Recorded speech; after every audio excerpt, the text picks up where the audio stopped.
you're not going to get full validation.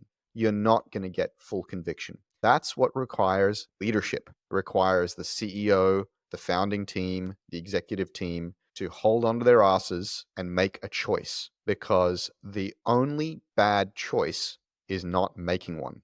This episode of the Startup Podcast is brought to you by Vanta. You might know that sinking feeling. You're about to land a big contract when they ask about compliance. SOC 2, ISO, PCI, Essential 8. You've just snatched defeat from the jaws of victory. Not anymore. Vanta massively accelerates your compliance efforts and allows you to get those life-changing deals back on track.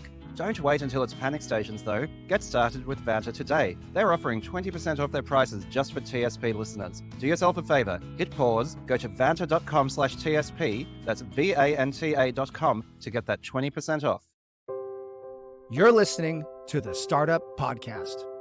This is an educational episode. In-depth masterclasses about the concepts essential to building, running, and investing in Silicon Valley-style startups. Whether you're a founder, investor, or operator in a startup, you'll gain insights into the principles that power high-growth disruption the same way Facebook, Google, and Uber do it. The conversation starts now. Hi, I'm Yaniv. And I'm Chris. And today we're going to talk about the topic of decisions. Nearly every startup I've been a part of, nearly every startup I've spoken to, at some point, the issue comes up. They're like, why are we so bad at making decisions? It should be easy. The truth is, making decisions is anything but easy. But if you get good at it as a startup, it becomes a superpower. So today, we are going to dive deep on decision making. We're going to talk about why it's hard, some of the issues that get in the way of making good, firm decisions, and what you can do about it so that you can build that decision-making muscle at your startup. Chris, I'm excited about this one. I'm shocked that it's taken us this long to get to this topic. Yeah, that's right, Yaniv. In some ways, everything we've talked about involves decision-making, of course, but many companies at many stages of their lives, they get stuck in this kind of endless debates in day-to-day meetings. They end up relitigating and relitigating issues. They end up with teams who are kind of splitting the difference, or they keep making new different bets, or they keep adding more and more bets, right? Around anything from how should we go to market? How should we message this thing? Should we monetize this thing? Should we focus on the top of the funnel? Should we focus on the middle of the funnel? Should we focus on the bottom of the funnel? Should we build a new feature or an old feature? Should we build a new product or an old product? Should we raise money right now? There is countless decisions, both large and small, subtle and obvious, that as a founder, as an operational team, as an executive in a larger company, you need to make. And very frequently, all too frequently, these decisions get hard to make or they get hard to stick to. And today we wanted to talk about why and how you might think about untangling that knot and moving more efficiently in your company. When people say, oh, we're not good at making decisions, there are a few different types of decision-making problems. So I thought it might be good to quickly go through a taxonomy of the different types of issues that plague us. And I think you alluded to a few of them. But to me, there are, I think, 4, maybe you can think of some others, types of bad decision-making that happen at an organization. Now, the first is slow decision-making, sometimes called analysis paralysis, right? Where you're just like, damn, we talk about it, we have meeting after meeting, we go over it and we get more data and we discuss it, but we never get to the point of making an actual decision. So the decision-making problem we have here is slow decision-making, or, at the extreme, simply a failure to decide. And the watchword here that you'll often hear is validation. We need to validate that this is the right idea. We need conviction. These words are often in the mix when you're thinking about slow decisions. That's right. Now, the next sort of type of decision-making failure that you see a lot is compromise decisions. This is often called design by committee, where it's like we have a difficult decision to make and we have different perspectives on which path of the fork in the road to take. Do we go left or do we go right? And then instead of making a firm decision about that, you're like, let's come up with a solution that makes everyone equally unhappy, really. You try to make everyone equally happy. And remember, the compromise position between going left on the road and going right on the road is going straight. And there's not even a road there, right? You're just walking straight into the forest. So these are decisions where, I guess, the politics and the personalities, the psychological safety inside the organization is so low that you cannot conceive of making a decision and getting people who didn't agree with that decision to commit to it. So you're like, let's do something that kind of makes everyone equally miserable. Yeah, this often results in either splitting the difference or doing all of the above. And both of those things are terrible. I just yesterday saw a quote, and I'm going to butcher it. It was something like, the hunter cannot chase both rabbits. I like it. Oh, What a simple, elegant way of saying it. And, many decisions end up landing this way, Yanev. So yeah, this is a good one. I mean, actually, let me butcher it further because we switched from the fork in the road. I think you cannot chase both rabbits. Sometimes that's an issue of failure to make a decision. Like, oh, there's two rabbits. Let's go after both of them. That's a failure to make a decision. The compromise decision is, again, one rabbit's going east, the other rabbit's going west. So I will run north, right? Because you're actually running in a direction that's different from the two rabbits. Yes. And that's just insane, right? You can either say, oh, I'm trying to get both rabbits, and you're running in crazy directions to try to get both rabbits, and therefore you get neither. And the other is say, let's create a virtual rabbit that is the average of the two real rabbits, which of course doesn't exist, right? And that's often what the compromise decision is. It's like, oh, we've made a decision that makes no sense because we've taken two decisions that each have valid reasons for them, and we've sort of munched them together and ended up with something that lacks that internal consistency. And that's what compromise decisions often are. Okay, so the next decision problem in our rogues gallery here is decisions that don't stick. And what I mean by that is we decide something. We're like, we're going to go for rabbit A. And then a couple of weeks later, we're like, actually, let's go for rabbit B. So you turn around and you start running after rabbit B. And a couple of weeks later, you change your mind again and go after rabbit A. So you make a decision, but it's not really a decision. It's provisional. You get to roll it back. And that's really problematic. And that's something I actually see incredibly frequently. Or worse, there's probably a rabbit over there in that bush. Let's go look over there and see if there's another rabbit that might be closer. And to me, like, in a sense, you think you're making decisions, but you're not, because a decision that does not stick is not really a decision. Well, I mean, just to continue to butcher this metaphor, I guess we're going to keep butchering it throughout the episode now. Something we tend to do. Someone shows up with a bunch of elephants, and you're like, "Oh, well, that's a form of animal, right? Let's go hunt elephants now." So you end up with a decision that doesn't stick, and as you said, Yaniv, you might keep thrashing back and forth, chase rabbit A, rabbit B, or you might start chasing imaginary rabbits, or you might have someone else present you with a completely different type of animal and go, "Okay, we're now elephant hunters. Let's give up on rabbits." These are all reasons why the decisions don't stick. Now, the final thing in the taxonomy here is decisions that don't get committed to. And that might sound like decisions that don't stick, but I mean something different here, which is, again, let's take our hunting party. And let's say half the hunting party thinks we should go after rabbit A, the other half thinks we should go after rabbit B. And eventually, a good, strong decision is made. Let's go after rabbit A. We've heard all the parties. We're not just making a stupid compromise decision. We're deciding quickly. We're going after rabbit A. Then all the people who actually thought we should go after rabbit B are like, that's a stupid idea. I'm not really going to try. I'm just going to kind of chill here. I'm not going to run after that rabbit and get all sweaty. And I think it's a cultural issue here, right? Which is actually about decision execution, right? It's like once a decision has been made and is being stuck to, can you rally the organization? Can you align around that decision after all that vigorous debate? And I think when you have a weak culture, you get that lack of commitment. It's one of the 5 dysfunctions of a team from that book by Patrick Lencioni, which I really like. And you see that one pretty often too. All right, so these are the kind of bad decision making that tends to happen. I'm sure there's a few more that we've forgotten about, but the real question of the episode is not what kind of bad decisions get made, but rather why is this happening? What's going on, and how do we get to the bottom of it and eliminate this kind of dysfunction from our orgs? So I think one of the important things here is to consider what is a decision. A decision is choosing a course of action based on the best available evidence at the time. Quite often, where decision making goes wrong is a lack of proper framing. We're not actually understanding what the parameters are that we're using for making the decision. What are we optimizing for? What problem are we trying to solve? What data is available to us? And so, Chris, I think this is where I hand over to you, because I think we actually see patterns where organizational gravity and physics often lead people to making a decision in one domain, but actually discussing it in the context of another domain. And that's often where it starts to go wrong. So what are you seeing there? Yeah, look, in most cases, Yaniv, you're right. The framing is poor, and therefore the decision making is hard. And in most cases, the framing is coming from inside the building. Now, the framing is coming from a level above where the decision is being made. So if you have an engineering problem where engineers are finding it hard to make decisions or are over engineering, that tends to be coming from the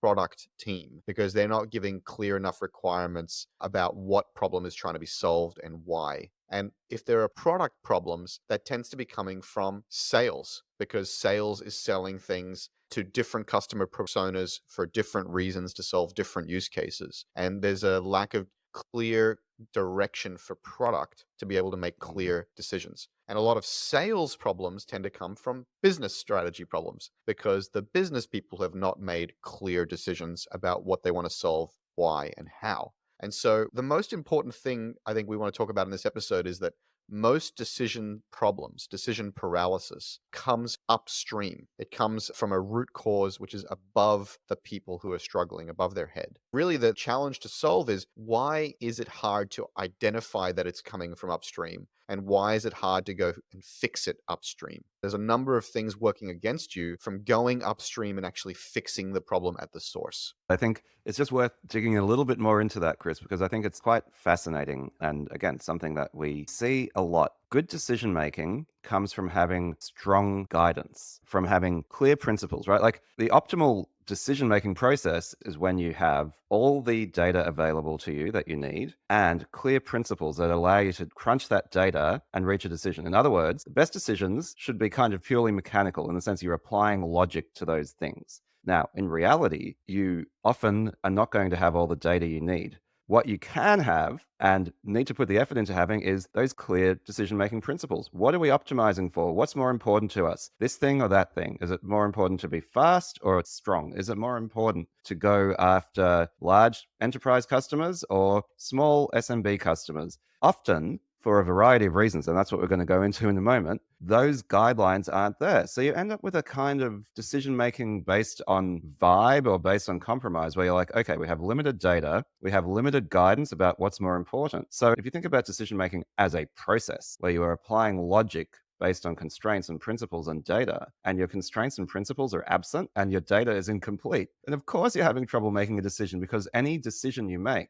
it might be the right decision, it might be the wrong decision, but you will not know because the decision is actually arbitrary at that point, right? And everyone can then bring in their own opinion and whatnot. And sure, in the real world, it gets messy. Opinion matters, there's nuance and so on. But if you have no common ground, no foundation of saying, okay, this is our strategy. In order to succeed at this business strategy, we need to sell to these customers. In order to sell to these customers, the product needs to be able to do these things. In order for the product to do these things, it must have these features. In order for it to have these features, it must have this infrastructure. Of course, the engineering team has no bloody idea what to build because they're just building it on a foundation of sand. Those principles are not there. That guidance is not there. The strategy, Chris, to your point, is not there. That's right, and Evan, this is all touching on a number of episodes we've done throughout the back catalog around alignment and around planning and around org design. We've spoken at length about the need to give your team sufficient context, principles,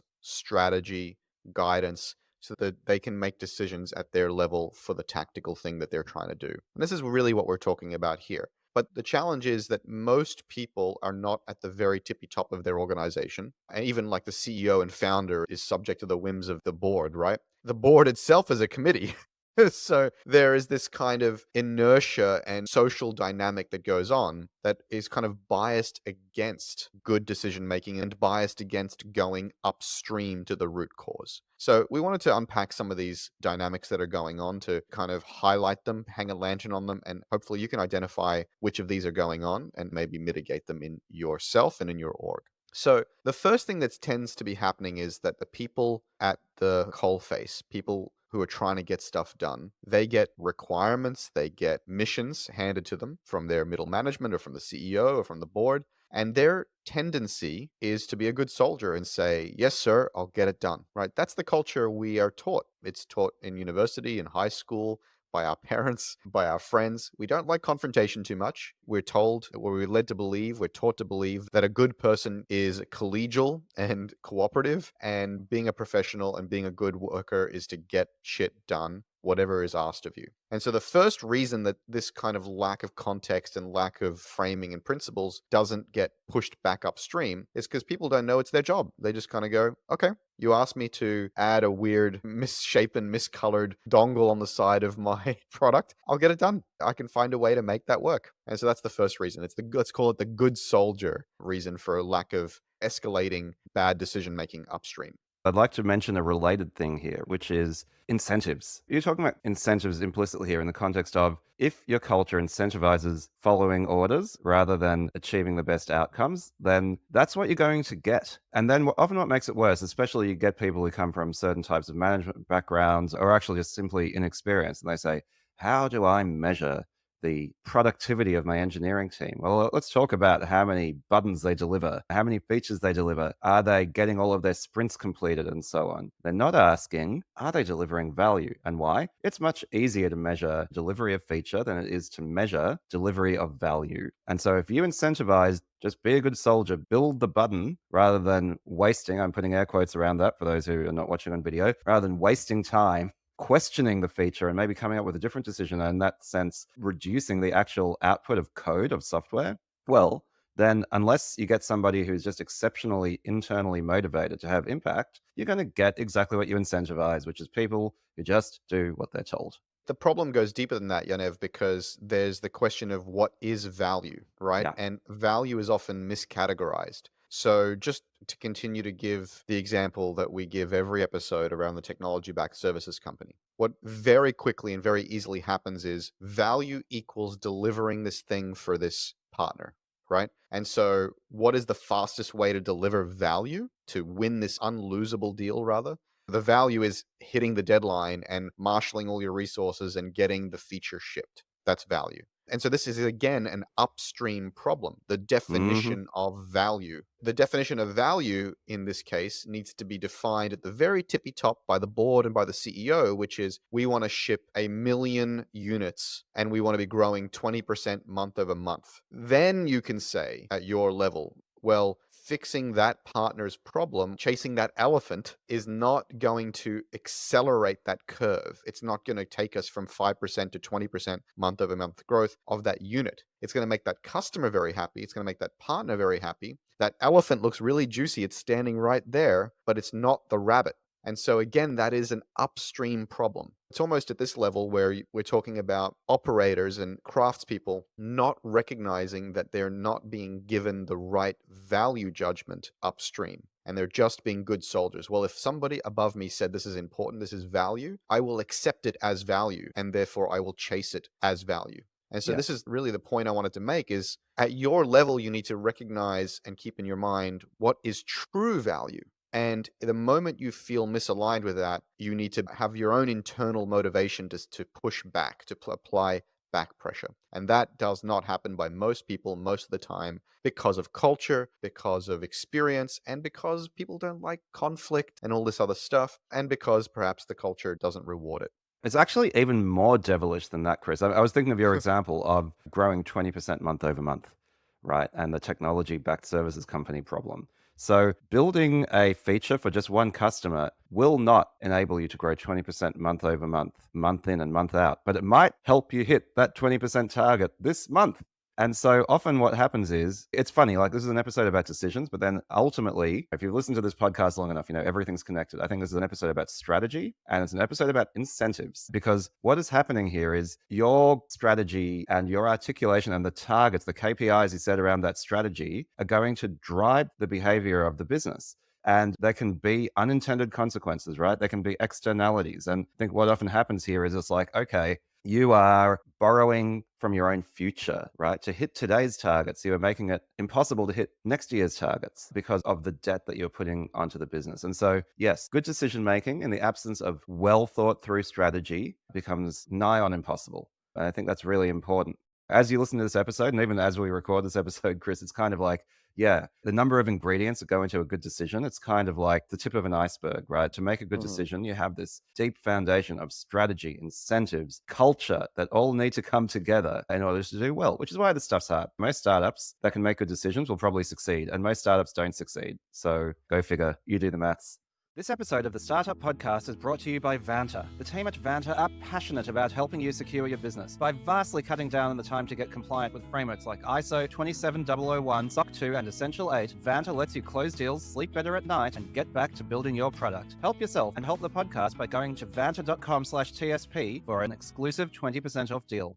Okay, so we're going through a list of the reasons why people in an organization tend to fail going upstream to solve this bad decision making at its core. And so the first thing we've touched on here is that the individuals who are seeing the bad decision making, who are going around in circles, who are failing to reject bad choices, they're just not aware of or innately motivated to disagree and to push back and to take things upstream. And so they're just acting as a good soldier. The next reason that they might tend to not take things upstream is that they're discouraged to. So it's not about their lack of awareness or lack of an innate intention, but the people around them or above them are saying, oi, we don't do that here. Just do what you're told. There's no culture of escalation. We have a whole episode about escalation. And Yaniv, as you and I recorded that episode, we realized, wow, escalation is like such a fundamental important aspect of these orgs that we've been part of that we didn't even realize how important it was until we started talking about it. But like there is no culture of escalation and it is almost punished when it's done. The classic line is a boss saying, don't bring me problems or bring me solutions.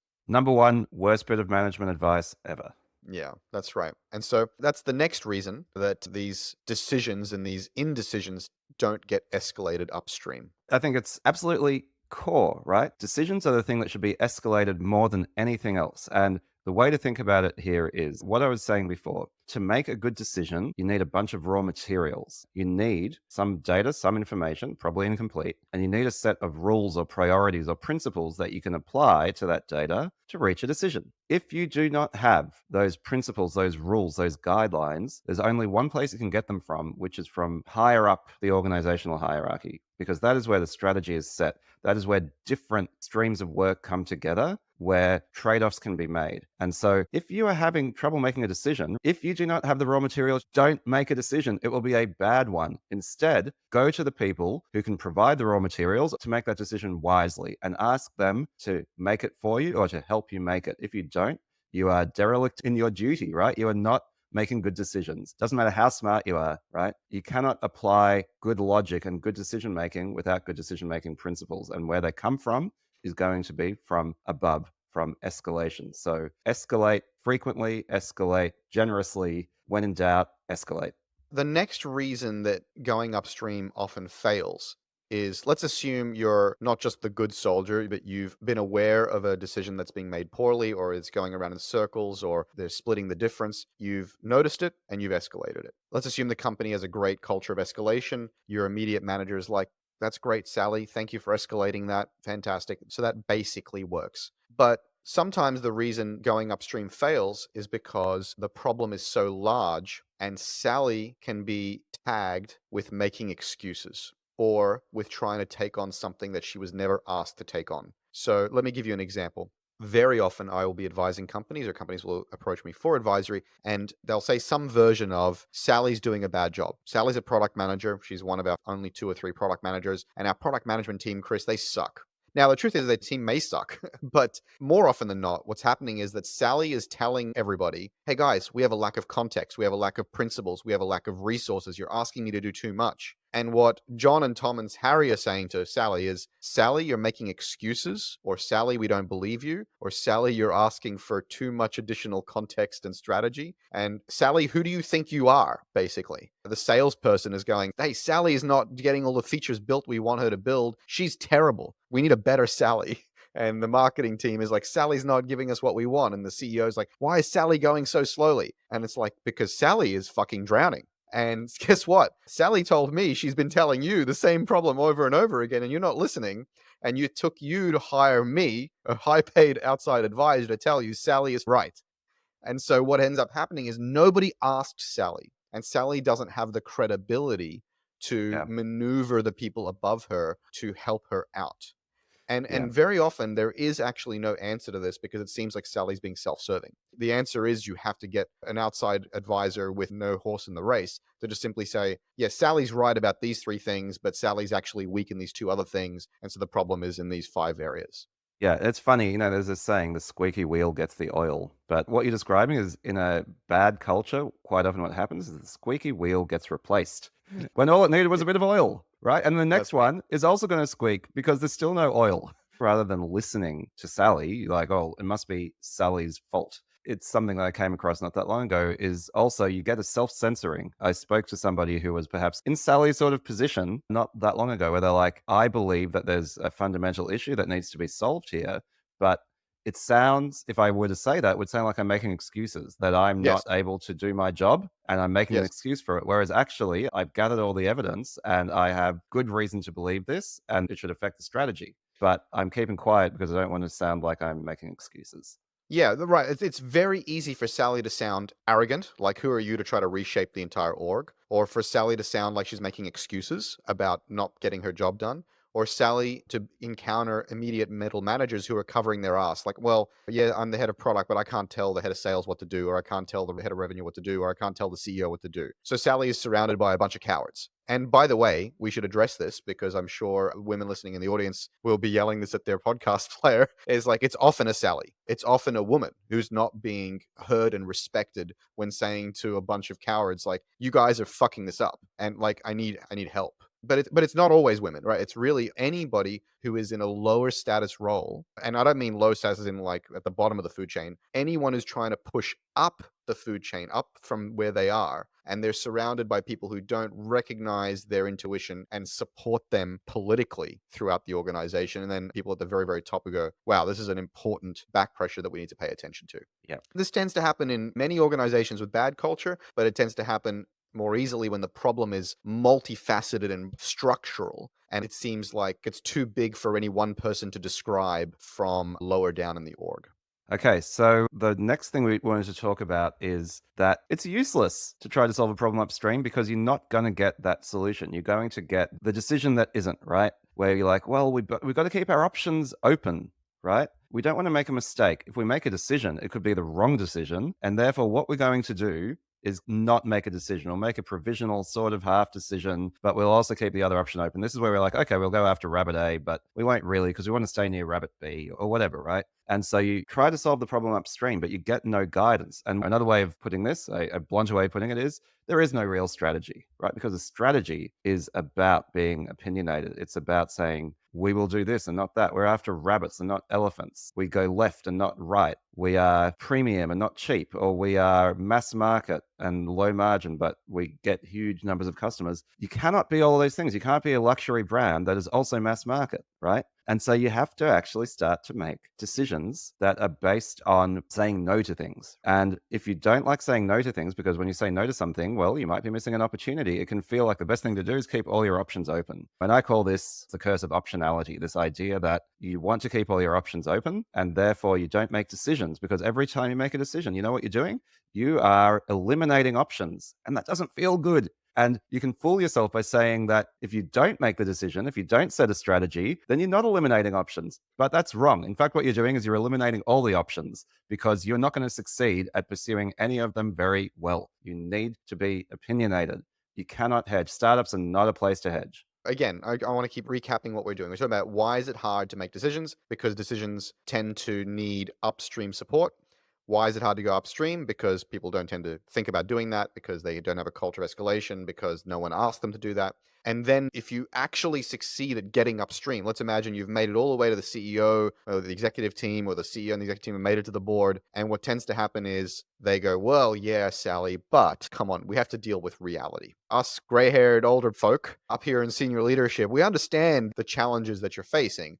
But the pragmatic reality is we're going to need to be able to do this and this. We're going to need to be able to walk and chew bubblegum, right, Sally? So we've heard you out and we've done the analysis and we've gone through the thoughtful whatever. But what we've landed on is we're going to need to ultimately do all 5 of these things, right? It's just impossible. Our shareholders and our customers and our partners, sunk cost and our blah, blah, blah, we're going to continue to split the difference. And as you said, Yaniv, this is the mistake of trying to avoid a mistake. This is hedging. This is the curse of optionality. This is the very crux of what we're talking about in the episode, which is it's hard to make a decision. And oftentimes the words that you will, and we touched on this a little bit earlier, the words you'll start to hear is like, well, we need to validate this. Do we really have conviction? How do we get conviction about this before we make the decision? And the answer tends to be, in any kind of dynamic, fast-changing environment, which any startup and scale-up is you're not going to get full validation.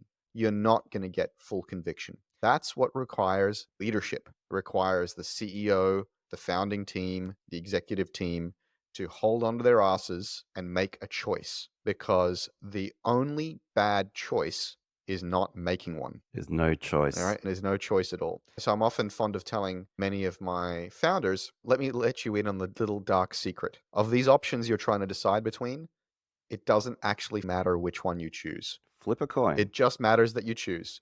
Now, of course, that's a bit of hyperbole. There are some bad options on the table, but typically by the time you got to this point, there aren't very many bad options left. There's just different options. And the other thing I'm always having to remind the founders is every option you choose will have a hard. So often what the founder is trying to do is trying to avoid a hard. Like, oh yeah, going that way is hard and there's these competitors, and going this way is hard because reaching the market is going to be difficult, or this way is hard because it's an undefined category and we'll have to educate the market about what the category is, and this way is hard because we don't have any partners. Every way will be hard. In some cases, you will know what the hard is ahead of time. And in many cases, you won't actually know what the hard is ahead of time. But the key is to just choose your hard and then bang your head against the wall to sharpen your axe and cut that hard down. And there'll be actually multiple hards. Just keep cutting the hards down along that path. I couldn't agree more. One of the interesting objections I think you sort of alluded to there, Chris, is it's like, well, we're a startup. You talk about validating and so on. We don't know which thing is going to work. So how can we decide on something that we don't know is going to work? So it's like two things. First of all, welcome to startups. You'll never know if anything's going to work. And quite often you will fail.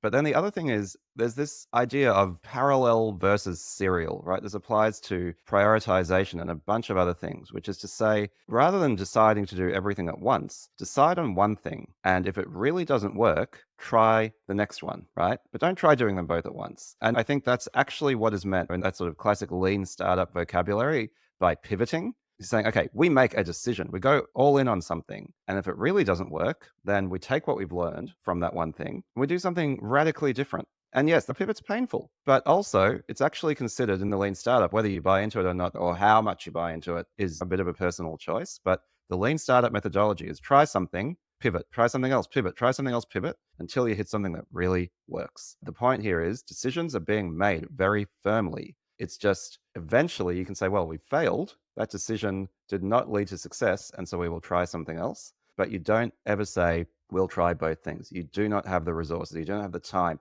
You do not have the bandwidth to be doing multiple big, distinct things at once. I just want to refine this a little bit, Yaniv, because part of what I see in my work is people pivot too fast. Yeah. And so it's really try something and then do the slow, grindy work of iterating until you have evidence that this is a dead end and then pivot. It's not try something and pivot, because your first attempt is not going to work. Let me save you the suspense. It's not going to work. Damn it. And you have to do the slow, grindy work of figuring out what's the right wording, what's the right framing, what's the right onboarding funnel, what's the right positioning, all of this stuff. And what I'm seeing in the world is not a lack of pivoting. What I'm seeing in the world is too much pivoting too quickly. And so there's a lot of hedging and a lot of pivoting.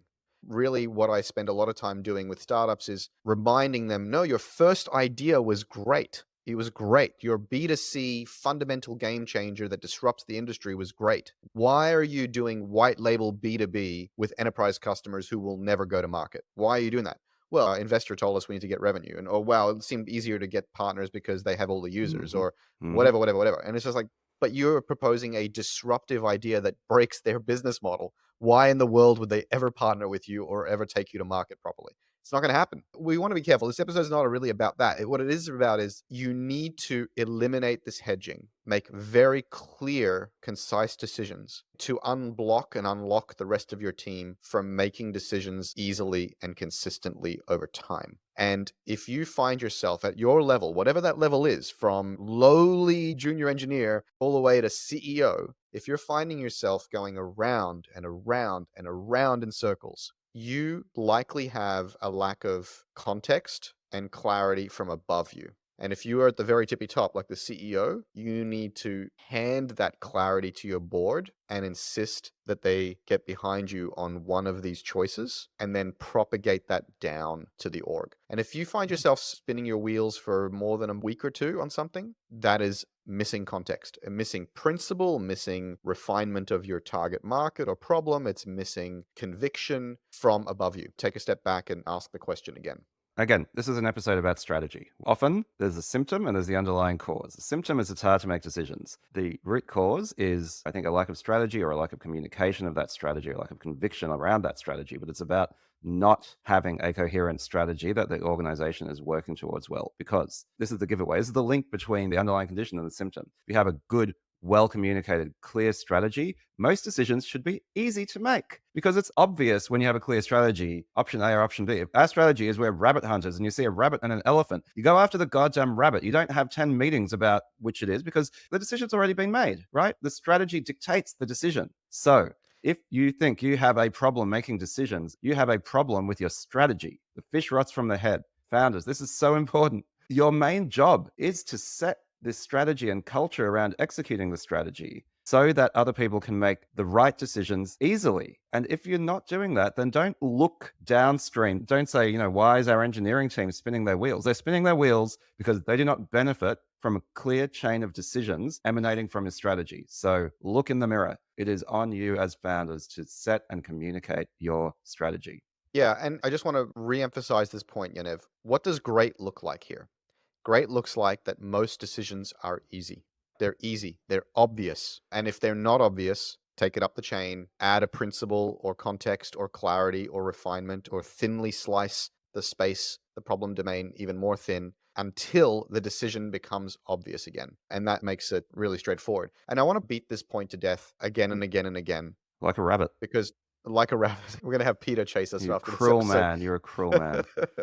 But I can't tell you how many times I see this happen. And with my help, we figure out all the dimensions in which there's a lack of strategy and principles and guidance. And there is inevitably a gray-haired older person, usually a gentleman, who is like, yeah, I get you, Chris. That sounds really great in the ideal, but we just need to find a way to validate this and get conviction. And I know I've said this a few times in the episode. I've said it a lot of times through the show. That is a form of equivocation and hedging. It's a form of excuse making. Yes, you need to explore the problem domain diligently for a week or 2 or 3, but eventually make a fucking call. Make a call. It lands on your shoulders. And that equivocation of we need to validate and we need to test and prove and we're just not sure yet, that is what's permeating the entire company. And so you are the problem. I'm talking to you. Yeah, that's right. We've beaten this to death, but it's pretty cool, actually. It's pretty cool. Sometimes we do these episodes and we know what we want to talk about, but we get somewhere, we get to the beautiful nugget in the end, sometimes through the conversation itself. If you have a problem making decisions at your company, is because you haven't made it easy to make decisions. You've made most decisions hard decisions rather than easy decisions. So the aim here isn't to make it easier to make decisions through process. The aim here is to make it easier to make decisions because they're mostly obvious. That is what we mean, Chris, by going upstream. Make all decisions obvious by making the difficult decisions at the top. Do that and the magic will flow through. Yeah, I like that. I want to repeat that a little bit. If you're experiencing a lot of pain and suffering at the bottom, that's because people at the top have avoided pain and suffering for themselves. They've delegated the pain and suffering from themselves to you.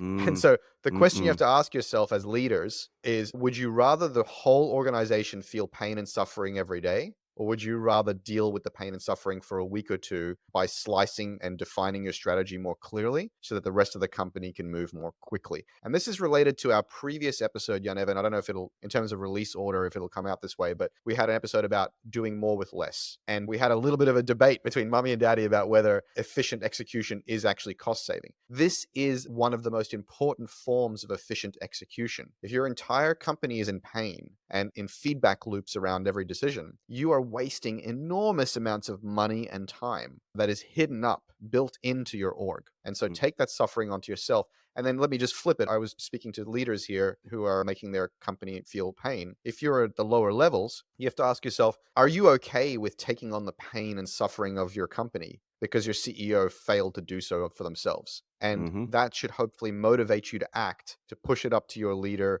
push it up to your leader's leader, and do not rest until it's solved, or quit, go somewhere else, and demand that from your teams. Because if you are at a startup, you hopefully have equity and you should be acting as an investor. We've talked about this many times. Go invest in another company if your leadership is not willing to act. Folks, if you have a problem setting a strategy, making decisions, how much money are you burning? How much money are you wasting sitting on your ass in meetings, not making decisions, not executing effectively because you haven't made decisions, because your team can't make decisions? You are just bleeding out cash. Get some help. Chris, you are here to help. I know you've got a bit of availability right now, so if people want to work with you, how can they do that? This is, frankly, very transparently, my business model.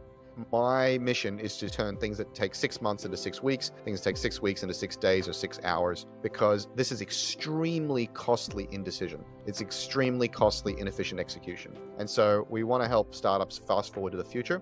If you want to learn more about that, visit chrissard.com/advisory. Do it now. You will not regret it.